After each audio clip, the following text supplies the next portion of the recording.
りおしまい。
Welcome back, Dragon Ballers, to Get the Mic, the only show where your host on the left, Owl, and your host on the right, Brock, dissect fiction for its mythological significance.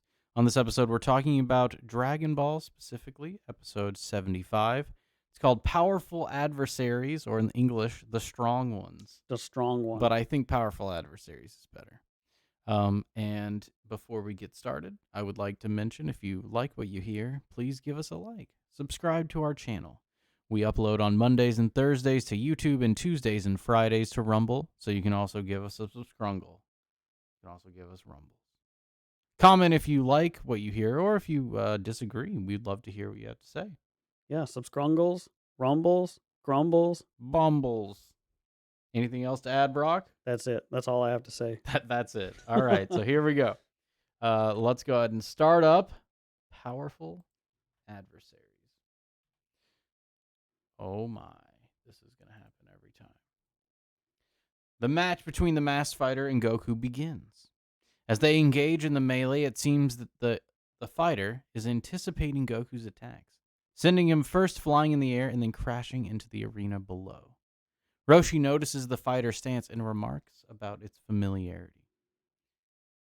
That's pretty much, this is a very straightforward episode, so we're not going to have too much to describe. Seen this happen before. But we will say specific things here. So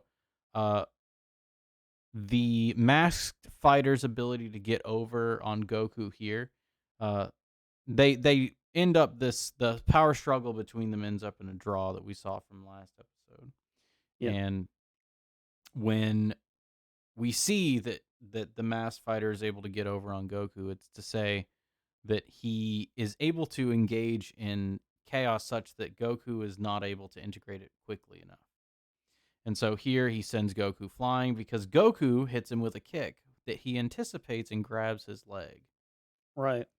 I like that he attacks low too, right? Mm-hmm. Well, it's very well choreographed because it shows like all the whole movement between them. Yeah, but I mean, he attacks low and then like Goku tries to kick him and he catches the kick. And it's like, you haven't looked far enough down yet. It's only one step ahead. Now you got to think a couple steps ahead. Yeah, no, it's good. And it again is doing what we saw last episode, pointing out Goku's flaw. Yes. And so he throws him up and knocks him down. And then the last thing I want to mention here before we move on is Roshi noticing the familiarity in the stance. So we know that Roshi has connections, right? I mean, he knows Korin. We met Korin before we knew Roshi knew Korin, so maybe this is someone we don't know, but likely it's someone that we've already met. I think that's what it's giving away here. Likely. Likely. And now the last thing I want to say is that Roshi's vision, occluded by his glasses normally, is reflecting that image of the masked fighter. To say that that Roshi can really that that Roshi has already conceptualized, seen this spirit before. Yes, but has a blindness to its spirit, Of right? course, yeah. Because of his sunglasses, let's say. There's Mhm. two barriers between him and this spirit, which is the mask, right? And I also like the idea of the mask being sort of like you have to take this spirit and conceptualize it as a person to be able to contend with its existence, but it is transpersonal, right? So one level of dissociation from the idea is the fact that you have to ascribe it to a human. And this is sort of like having to say that God is a person In whenever next you episode, really know that God's not a person but being, right? there we go. That's a good way of saying it. It is one level of abstraction. We're gonna address the, let's say, diegetic reason they explain the mask next episode. The second level of blindness being his sunglasses and his own uh, personal, willful non acknowledgement of what this mode of being is representative of. And that's sort of Well, Roshi's half of that blindness. it's but because Roshi hasn't done this part, Yes. Roshi hasn't done what Goku's doing here, which I want to save for next episode, Yes. but it's exactly why he's blind to it. Exactly. Okay. I just wanted to Yeah. got that. All right. So, and I mean, like I said, it's going to go pretty quick on these, I think. Yeah. So, next, we see that Goku is, even though he got knocked down, he jumps back up and attacks the masked fighter again, sending him flying this time. Now, when the masked fighter comes back with a counterattack, Goku stands and tanks it. Um, and he's astonished. The masked fighter is astonished by Goku's resilience, even remarks as such. And after the masked fighter realizes this, he decides to use a surprise, is what he says. And he starts doing the motions for the Kamehameha wave. Right. He's basically like, there's no way you're going to be Nobody able can to stand expect up this. against this. Right. And yes. So now it's even kind of narrowed the field more because Roshi knows a lot of people, but we've never seen Korin use the Kamehameha wave, let's say. Right. Not to say he couldn't. But Goku actually dodges the Kamehameha wave using the after image, which is very interesting because Goku using that ability to transpose his being into multiple places at once makes the truth of the fact that this is something that surprised him nullified, let's say. Right. It's almost to say, I could anticipate that you would try to use this against me inherently by the way that you're oriented. Mm-hmm. And so he comes back.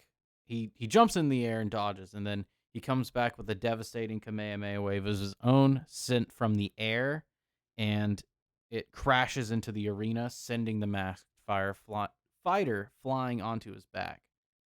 Goku then takes the chance to jump and give him a knee to the midsection before standing over him, seemingly triumphant. So the Kamehameha waves here. Mm-hmm. So the Kamehameha wave, we've said, is that logo spirit, right? The Yes. ability to turn order from chaos. Goku here is using the chaos nullified to be something of his choosing, let's say. It's almost that you can't choose the sacrifice because he doesn't know who this is. He doesn't know how he knows the Kamehameha wave. So he would be susceptible to it normally. But he's choosing to sacrifice a part of him that is insubstantial with the Right. after image. Exactly. It's reorienting yourself on the fly, um, because of how quickly you can take in the truth and sort of integrate it into your mode of being or your representation, right? And with him being this logo spirit and the Kamehameha, we've talked about this before, but it's sort of you become a conduit for the truth with the Kamehameha, right? Like the power of being its of properly articulating the way that being is, right? The power Well, behind the that, speech that God proclaims is yes. good. Yeah, that ability to represent what is real, what is true, and use it for an extension of your spirit, right? And so, it this fighter has that mastery and uses it against Goku. Goku has already. We saw that he learned it the first time he ever even tried to do it, Well, right? it's almost his move to have, to learn, to use, because it is exactly what the Logos spirit is. It's almost the embodiment of Goku. It's like the Excalibur to his King Arthur, right? It's part of his character to be this Kamehameha wave. And it's why he uses it almost I mean every fight we see him in, every single time almost. Right. I mean, he uses it against the Red Ribbon Army, right? He uses it against Tao Pai I Pai. mean, it's so big it's used to destroy mountains, right? Yeah.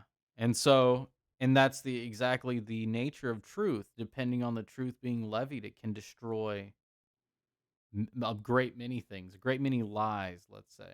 A mountain of lies can be destroyed by the Kamehameha wave. By a single point of truth, yeah. Yeah. And so they have this little like Kamehameha duel. Like, even as he's in the air, the masked fighter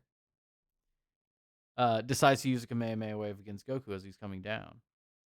But Goku does it before him and shows a more of a mastery, more of an embodiment of that than the masked fighter can clearly comprehend, and he's knocked back for it and seemingly defeated.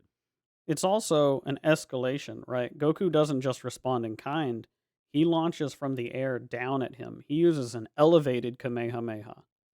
This isn't quite the same attack, right? Not only that, but even before that, instead of dodging his kick or blocking it, he decides to take it head on.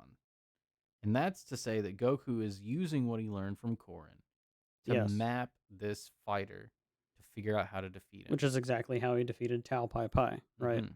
He mapped him by taking on the full force of his malice, right? And does the same thing here, basically takes a hit from him that doesn't affect him at all because, well, first of all, there's no malice actually in what this fighter is doing. What we're ultimately starting to realize, because this is that benevolent kitsune, right? Well, let's say this: pointing out a person's flaws doesn't destroy their core if done in a benevolent way. Mm, And so he's resilient to it. yes.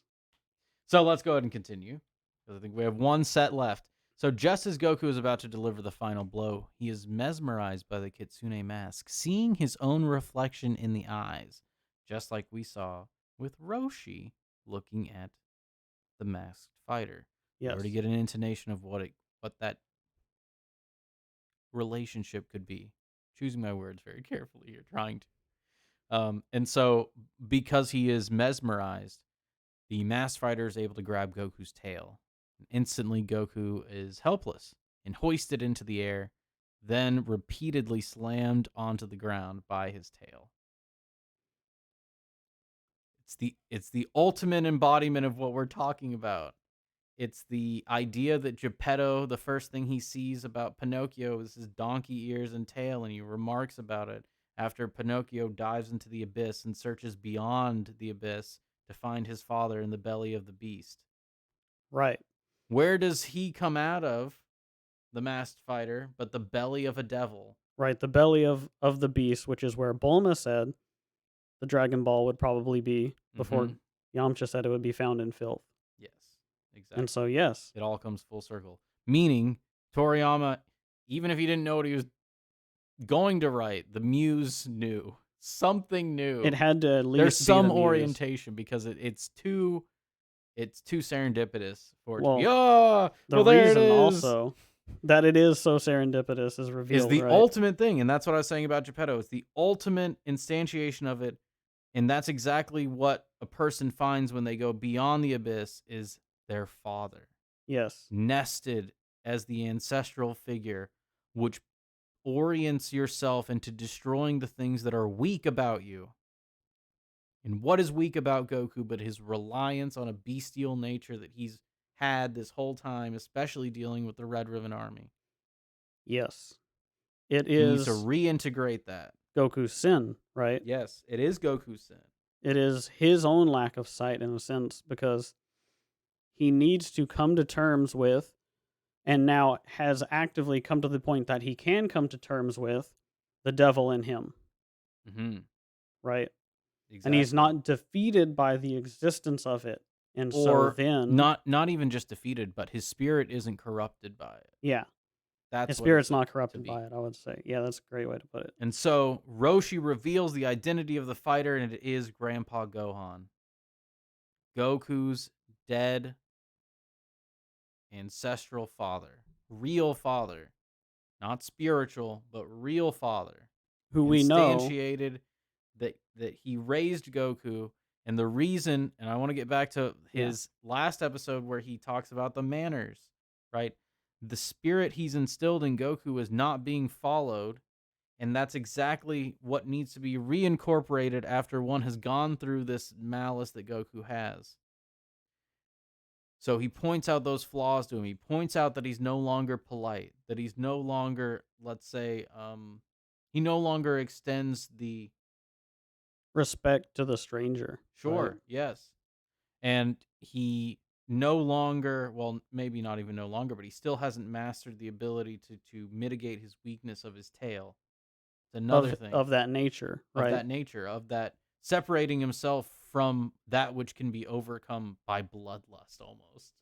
He So, kills so many Red Ribbon soldiers. yeah, and I want to point that out too, is it's like, who's the hardest boss in Dark Souls, right? It's the Father of the Abyss, right? Mhm. Whenever you go to the deepest, darkest point in Dark Souls, you find the Father, right? Exactly. Even in Who that, yeah. makes you get rid of all of your weaknesses. Like, he is the toughest boss in the game. Well, let's say he exploits them all. He points them all out, and that's Yeah. exactly what the father is doing to Goku. And At the Manus big, has his staff, right? yeah, He's got that ancestral representation. I well, love that, right? he we'll get there. We'll get there because he's also we got to talk about how he is, let's say, manifest in the game. But Right. Not to make a false equivacy, right? yeah, no, no, no. But there's that representation there. And so I wanted to mention earlier about as soon as they start fighting, and it seems that uh, Grandpa Gohan has known all his moves.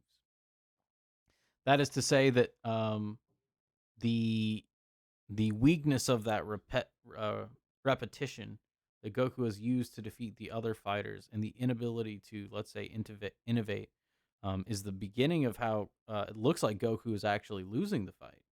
Then when Goku actually starts applying those things, because Goku actually hasn't fought in this yet. He's just kind of withstood attacks and just kind of like done away with these adversarial spirits because he's already beyond a lot of it.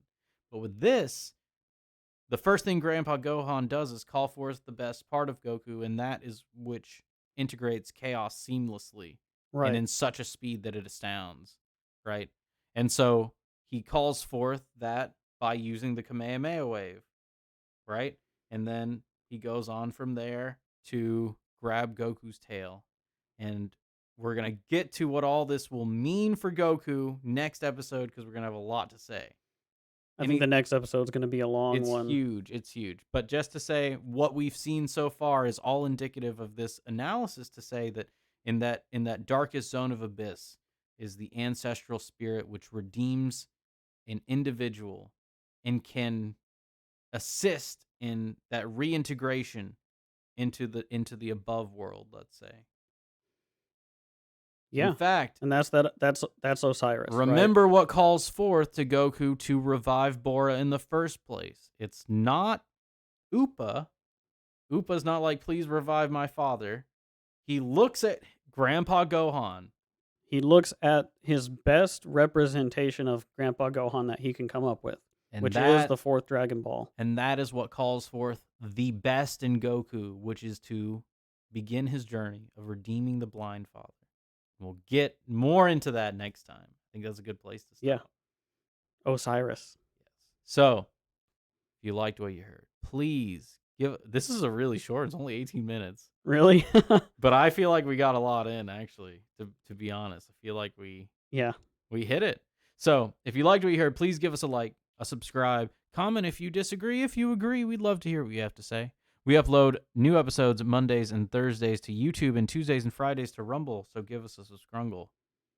I'm your host on Left Owl. I'm your host on the right, Brock. And we hope you guys have a good night.